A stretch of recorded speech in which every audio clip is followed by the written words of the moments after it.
चलिए next problem है आपके पास में। Concave mirror produces 3 times magnified real image. Magnified है, रियल इमेज है, ठीक है। यानी मैग्निफिकेशन पता है तुम्हें कितनी है, 3 टाइम्स। तो आपने मैग्निफिकेशन सीधा सीधा लिखना पड़ेगा बच्चों। मैग्निफिकेशन कितनी है, 3 टाइम्स है। तो 3 में मैं प्लस लिखूं कि माइनस लिखूं? दैट इज रियल है, रियल है तो इन्वर्टेड है तो मुझे माइनस लिखना पड़ेगा।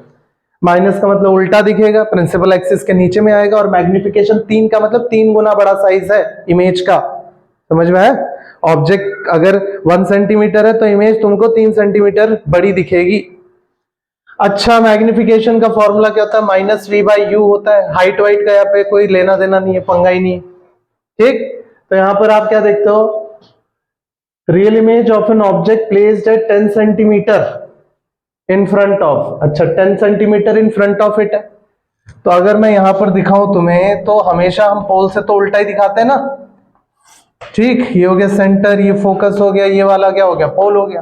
तो पोल से हमेशा उल्टा ही आओगे। चलो यहां पर देखो, ये माइनस फॉर्मूले का है। v तुम्हें ढूंढना है, पोजीशन ऑफ इमेज। ऑब्जेक्ट कितना दे रखा, 10, तो उल्टा ही नापोगे तो यानी कि -10, ठीक है। मैग्निफिकेशन कितना दे रखा है, -3। तो this implies -3 is equal to, magnification लिख दी -v by -10। Minus minus cancel हो जाएगा। v कितना है बच्चों, -30 सेंटीमीटर। That's it, finish.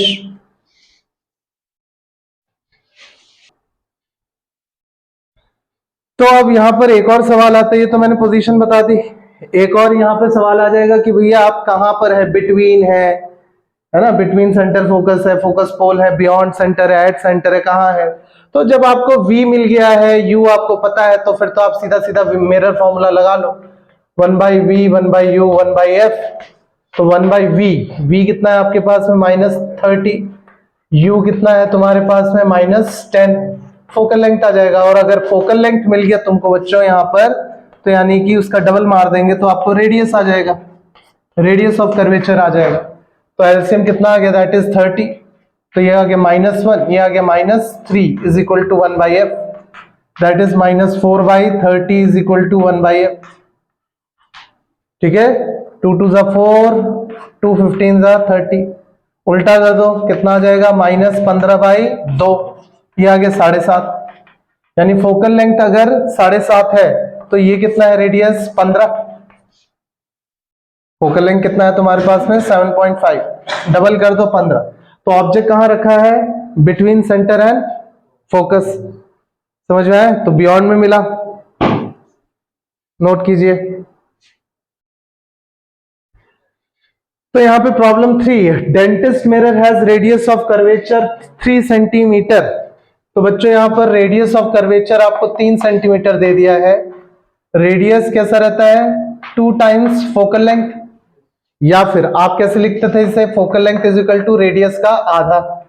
ये हो गया आपके पास में मिरर, ठीक है।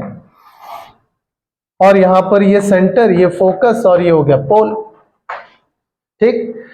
तो डेंटिस्ट क्या करेगा, दांतों में अगर कैविटी है, छेद है जहां पर, उसको देखने के लिए इंस्ट्रूमेंट यानी कि इस मिरर को, ठीक है, उसके पास में एक इंस्ट्रूमेंट रहता है।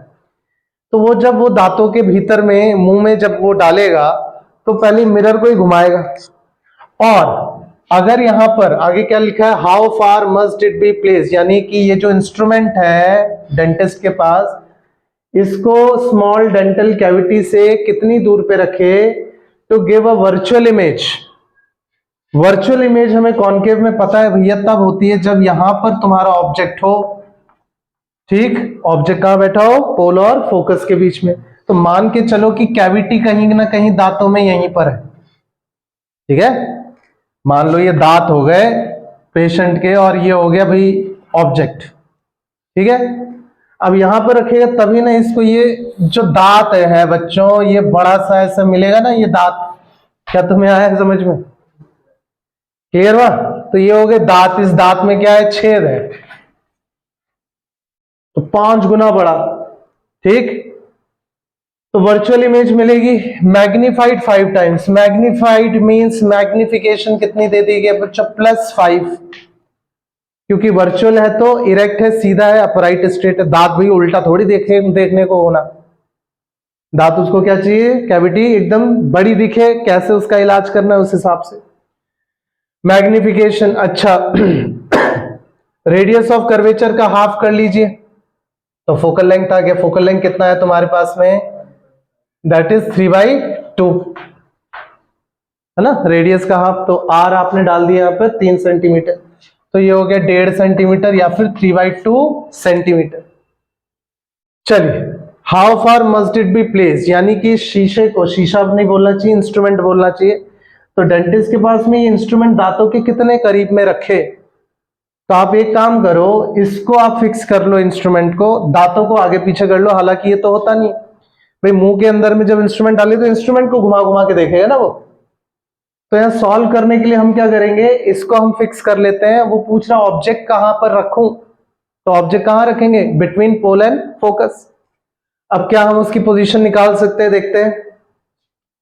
तो मैग्निफिकेशन दिया हुआ है, मैग्निफिकेशन का फॉर्मूला क्या है बच्चों, -v/u। इतना है समझ में। मैग्निफिकेशन तुम्हारे में +5 है, प्लस को लिखने की अब आवश्यकता नहीं है, -v/u, v/u कर लेते हैं। ठीक, ना मुझे v पता ना मुझे u पता। ठीक, तो मैं यहां पर क्या करता हूं, v को यहीं पर रखा है मैंने, माइनस उस तरफ आ गया, 5 वहां पर पड़ा ही हुआ है और u साथ में मल्टीप्लाई हो जाएगा, तो ये हो गया -5u। यहां तक समझ में आया, कोई तकलीफ कुछ नहीं, बहुत बढ़िया। 1/v + 1/u is equal to 1/f, mirror formula. अब यहां पर v तुम किस में लिख सकते हो, in terms of object distance. चलिए लिख लेते हैं, -1/5u प्लस u भी आपका u ही रहेगा। ठीक, यहां पर बच्चों एक गड़बड़ी तुम लोग क्या कर सकते हो कि v की जगह आपने बोला सर इमेज तो वहां पर बनेगी कि यहां पर बनेगी। एक तो पता लग गया कि वर्चुअल इमेज है। वर्चुअल इमेज कॉनकेव के केस में कहां पर मिलती है, बिहाइंड द पोल मिलता है। ठीक, यहां पर जब भी अननोन वैल्यूज हो, यानी कि वैल्यूज आपको पता नहीं हो, आंकड़े अगर आपको पता नहीं हो, तब आपको यहां पर प्लस माइनस रखना नहीं होता है। फिर से बता दूं, यहां पर u जो है वो मुझे नहीं पता है।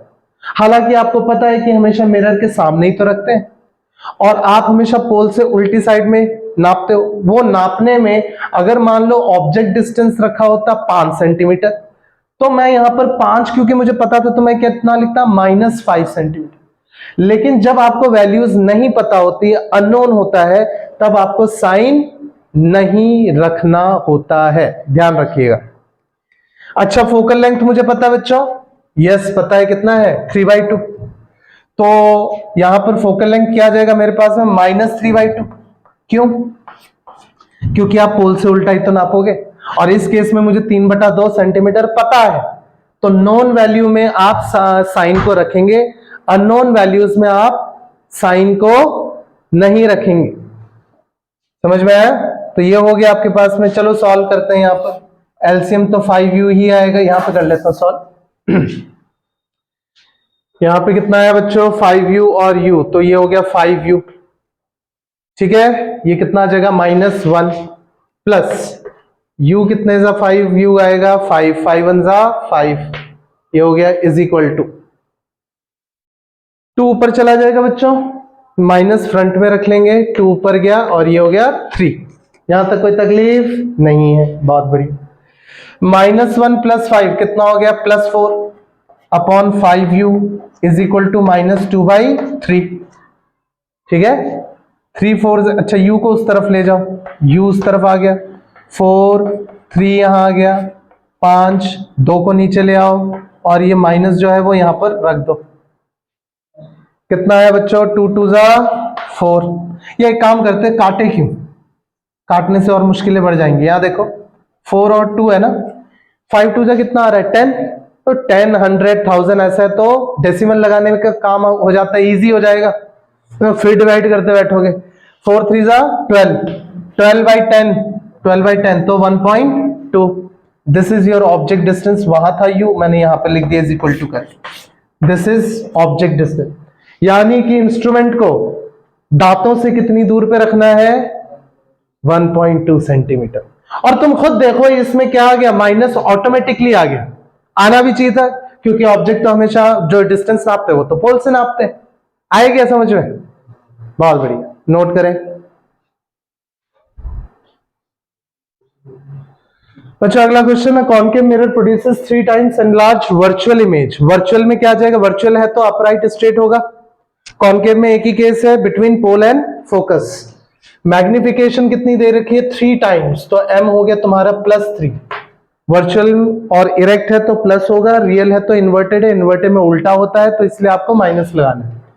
ऑब्जेक्ट इज प्लेस्ड एट, कितना दे रखा है? यहां देखो बच्चों, यहां आंकड़ा दे रखा है, तो जब यहां पर दे रखी होती वैल्यू तब तो आप यहां पे माइनस प्लस लगाओगे।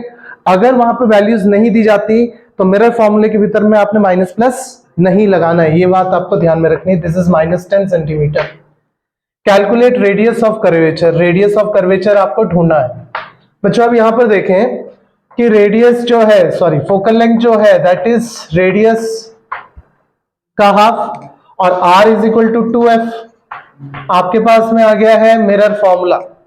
मिरर फॉर्मूला के लिए मैग्निफिकेशन से आप बहुत अच्छे से यूज कर सकते हैं। m इज इक्वल टू क्या लिखें? -v/u। m आ गया आपके पास में +3। इमेज डिस्टेंस हमें नहीं पता, v। ऑब्जेक्ट डिस्टेंस क्योंकि मुझे पता है तो माइनस के साथ में मैं यहां पर रखूंगा, दैट इज -10 सेंटीमीटर। तो v कितना आ गया आपके पास में? +30 सेंटीमीटर। v आ गया बच्चों, u आपको दिया गया है 1/v + 1/u is equal to 1/f। 1/v 30 plus 1/-10, ये रहा। फोकल लेंथ आपको मिल जाएगा, फोकल लेंथ यहां से मिल जाएगा और फिर आप यहां लगा देंगे, रेडियस ऑफ कर्वेचर मिल जाएगा। इसे मैं सॉल्व कर देता हूं।